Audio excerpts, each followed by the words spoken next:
Finally nothing phone two হাজির, nothing phone two চলে আসছে এবং আমরা যেমনটা এর আগে প্রিভিয়াস অনেক নিউজ থেকে জানছিলাম, বলা যায় নাথিং ফোন টু হ্যাঁ সে সমস্ত কিছু নিয়ে আসছে। ডিজাইনের দিক থেকে কি আলাদা? নো, দুইটা স্মার্টফোন দেখুন নাথিং ফোন ওয়ানের সাথে কম্পেয়ার করতে গেলে প্রায় একরকমই লাগবে, সেই সেম বডি শেপ রয়েছে, সেম স্কোয়ার বক্সি টাইপের, বাট রিয়ার প্যানেলে লাইটিং এর পরিবর্তন থাকছে ঠিকই। হঠাৎ করে দেখলে আপনি আলাদা করতে পারবেন না, কিন্তু ভালো করে যদি লক্ষ্য করেন তাহলে ঠিকই আলাদা আছে। যেমন প্রিভিয়াস জেনারেশন নাথিং ফোন ওয়ানে 12 এলইডি জোন ছিল, বাট এবারে 33 এলইডি জোন রয়েছে। একটু যদি ভালো করে খেয়াল করেন না, সেক্ষেত্রে দেখবেন যে স্ট্র্যাপগুলোর মাঝে ফাঁকা ফাঁকা আছে এবং লাইটের স্টাইলটাও কিছুটা চেঞ্জ হয়েছে, খুব বেশি না, হালকা স্লাইডলি চেঞ্জেস আছে। তবে লাইটের ফাংশনালিটিতে চেঞ্জেস আসছে, এখানে নতুন নতুন ফিচার যোগ হয়েছে। যেমন আপনি এবার যদি ভলিউম আপ ডাউন করেন, সেই ক্ষেত্রে রিয়ারে দেখবেন যে লাইট বাড়তেছে কমতেছে, লাইট মানে এলইডি লাইটগুলোই জ্বলবে আর কি। তারপরে আবার টাইমার সেট করবেন, টাইমটা যখন আস্তে আস্তে কমতে থাকবে, রিয়ার থেকে লাইট আস্তে আস্তে আস্তে আস্তে নিভতে থাকবে। তো এরকম বেশ কিছু নতুন নতুন বিষয় আছে যেগুলো আমাদেরকে আর একটু মজা দেবে। তবে সত্যি বলতে এগুলোর যে খুব বেশি প্রয়োজন হয় এমন না, বাট হ্যাঁ ইউনিক ডিজাইন, যেখানে আমরা রেগুলার বোরিং টাইপের সেম ডিজাইন দেখে আসি, এখানে নতুন কিছু থাকছে ডেফিনেটলি। কিন্তু সবচাইতে বড় পরিবর্তনটা হলো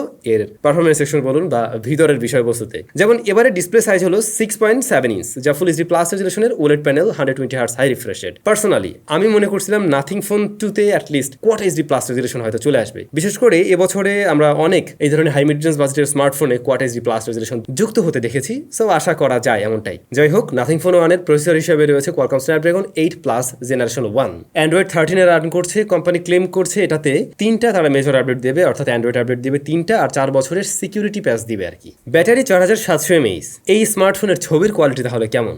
বেশ কিছু ছবির স্যাম্পল রয়েছে আপনাদের সামনে, দেখতে থাকুন। ছবি কিন্তু প্রিভিয়াস জেনারেশন থেকে অনেকটা ইমপ্রুভ মনে হচ্ছে। ইভেন আপনাদের হয়তো নাথিং ফোন ওয়ানের কথা মনে আছে, যখন ফার্স্টে আসছিল ছবিগুলো ততটা ভালো ছিল না, ততটা শার্প ছিল না, কালার টোনে ঝামেলা ছিল, বাট 6 মাস পরে গিয়ে নাথিং ফোন ওয়ানের ছবির কোয়ালিটি অনেক দুর্দান্ত হয়ে গিয়েছিল। আমাদের একটা কম্পারিজন ভিডিও আছে। তো এই নাথিং ফোন 2 এর ছবিগুলোতে আমরা এখন পর্যন্ত বাইরের যে ছবি আমরা দেখছি সেগুলো কিন্তু দুর্দান্ত, ইভেন লো লাইটের গুলো। বাট আসলে বোঝা যাবে আসলে কেমন কি হয়। মূলত এমকেভিএসডি চ্যানেলে গতকাল একটা ভিডিও আসছিল এবং সেখানে কিন্তু মোটামুটি এই সমস্ত সব বিষয়গুলো রিভিল করা হয়, আর ছবিগুলো নাথিং এর টুইটার অ্যাকাউন্ট থেকে আমরা কালেক্ট করি। নাথিং এর খবর বাদ, দেশি নিউজ শোনেন। বাংলাদেশ মার্কেটে নতুন স্মার্টফোন আসতে যাচ্ছে, এই যে দেখতে খুব সুন্দর না, চকচক চকচক করে।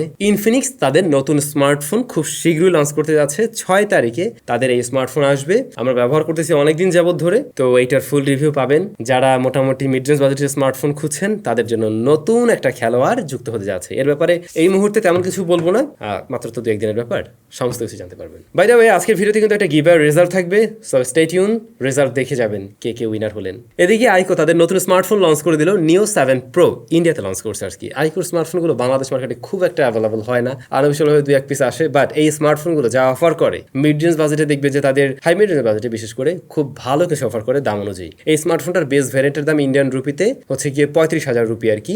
স্মার্টফোনটিতে থাকছে 8 প্লাস জেনারেশন 1 প্রসেসর সেকশনে, এটার ডিসপ্লে সেকশনে OLED panel, 120 hertz high refresh rate এবং এটা ফুল এইচডি প্লাস রেজুলেশনের, আর 1300 নিট পর্যন্ত পিক ব্রাইটনেস দিতে পারবে ডিসপ্লে আর কি। ক্যামেরা হলো 50-8-2 এবং 16 মেগাপিক্সেল রয়েছে সামনে। এটা ব্যাটারি 5000 mAh 120 ওয়াটের চার্জার। তো এই যে এই সেটআপগুলো যদি বাংলাদেশ মার্কেটে মানে 40K এর মধ্যে পাওয়া যেত খুবই দুর্দান্ত হইতো আর কি, বাট পাওয়া যায় না। এই ফোনও যদি বাংলাদেশ আসে দেখবেন যে মোটামুটি 50,000 ছুঁই বাইরে বেশি কিছু হতে পারে আর কি। গুগল পিক্সেল 8 প্রো এর হ্যান্ডসন কিছু ছবি চলে আসছে, যেমনটা দেখছেন এটা অরিজিনাল ফোনের এই ছবি। তো ডিজাইনে আমরা খুব একটা পরিবর্তন দেখছি না, প্রিভিয়াস জেনারেশনগুলোর মতোই। স্মার্টফোনটিতে ওলেড প্যানেল থাকবে, 120 হার্টজ হাই রিফ্রেশ রেটের, বাট এই স্মার্টফোনের ক্যামেরা সেকশন ইমপ্রুভমেন্ট থাকবে অবশ্যই, যেমন 50 মেগাপিক্সেলের মেইন শুটার, 64 মেগাপিক্সেল আরও একটি শুটার, তারপরে 48 মেগাপিক্সেলের টেলিফটো জুম লেন্স রয়েছে, যেখানে 5x অপটিক্যাল জুম পাওয়া যাবে। ফ্রন্ট ফেসিং ক্যামেরা আগের মতো 10.8 মেগাপিক্সেলের, আর এইটার ব্যাটারি হলো 4950 mAh, তবে 27 ওয়াটের চার্জিং সিস্টেম থাকছে। এবছরের থার্ড কোয়ার্টারে অর্থাৎ ওই শেষ দিকে গিয়ে রিয়েলমি জিটি নিও 6 স্মার্টফোনটি লঞ্চ হতে যাচ্ছে, তবে খুবই স্পেশাল কিছু নিয়ে আসতে যাচ্ছে এই স্মার্টফোন। যদি এটা মোটামুটি মানে একদম ফ্ল্যাগশিপ লেভেলের থেকে কম দামে আসে তাহলে অবশ্যই ফ্ল্যাগশিপ কিলার বলতে পারেন, কারণ এই স্মার্টফোনে 1.5K রেজুলেশনের ওলেড প্যানেল থাকবে, যা আবার কিনা 144 হার্টজ হাই রিফ্রেশ রেটের। তবে তার চাইতে ইন্টারেস্টিং বিষয় হলো এটাতে 8 প্লাস জেনারেশন 2 থাকবে পারফরমেন্স সেকশনে, 100 ওয়াটের চার্জিং সিস্টেম থাকবে, ক্যামেরা থাকবে ট্রিপল ক্যামেরা, বাট ক্যামেরার ব্যাপারে এখন পর্যন্ত আমরা কোনো ধরনের কিছু জানতে পারিনি। যাই হোক, এবছরের শেষ ভাগে গিয়ে আসছে ফাইনালি গিভঅ্যাওয়ে রেজাল্ট। আমাদের টেক নিউজ একটা গিভঅ্যাওয়ে দেওয়া হয়েছিল, যদিও এর রেজাল্ট দেওয়ার কথা ছিল গত মাসের শেষ দিন, কিন্তু ঈদের ভিতরে আর আসলে কোনো টেক নিউজ বা কিছু দেওয়া হচ্ছিল না, বিধায় আমরা রেজাল্টটা দিতে পারিনি। সো আজকে রেজাল্ট থাকবে। তবে যারা আজকে উইনার হবেন তারা তো বিশাল লাকি আর কি, বাট যারা উইনার হবেন না কোনো দুঃখ হওয়ার কারণ নেই, কারণ আমাদের চ্যানেলে আরো একটি মেগা গিভঅ্যাওয়ে চলছে, যেখানে 20টা গিফট রয়েছে আপনাদের জন্য। এর মধ্যে 5টি হলো স্মার্টফোন, সো ওইটাতে অংশগ্রহণ করতে পারেন, ডেসক্রিপশনে লিঙ্কটা দেওয়া থাকবে। আর এই গিভঅ্যাওয়ে রেজাল্ট কিন্তু এখানে দেওয়ার কথা না, দেওয়ার কথা কোথায় ছিল? স্যামজন গ্রুপে। স্যামজন গ্রুপ সম্বন্ধে আপনারা জানেন কিনা? স্যামজন গ্রুপটা কিন্তু নেই এই মুহূর্তে। সো আমরা নতুন আরো একটা গ্রুপ ক্রিয়েট করেছি। আপনারা যারা স্যামজন গ্রুপে ছিলেন কিন্তু এখন এখন নেই তারা অবশ্যই গ্রুপে জয়েন করবেন। আমার রিকোয়েস্ট থাকবে ডেসক্রিপশনে আমাদের নতুন গ্রুপের লিঙ্কটা দেওয়া থাকলো। হ্যাঁ, আর চলুন তাহলে এবার একটু আমরা কম্পিউটার স্ক্রিনে চলে যাই, সেখান থেকে দেখে নেই কে কে উইনার হলেন।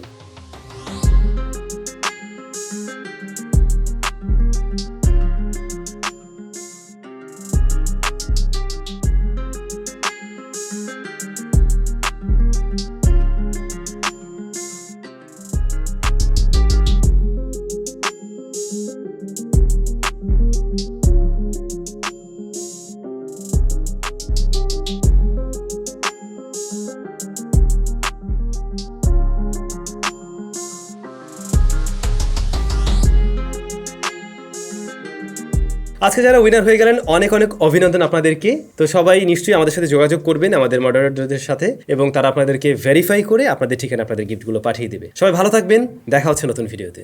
টাটা।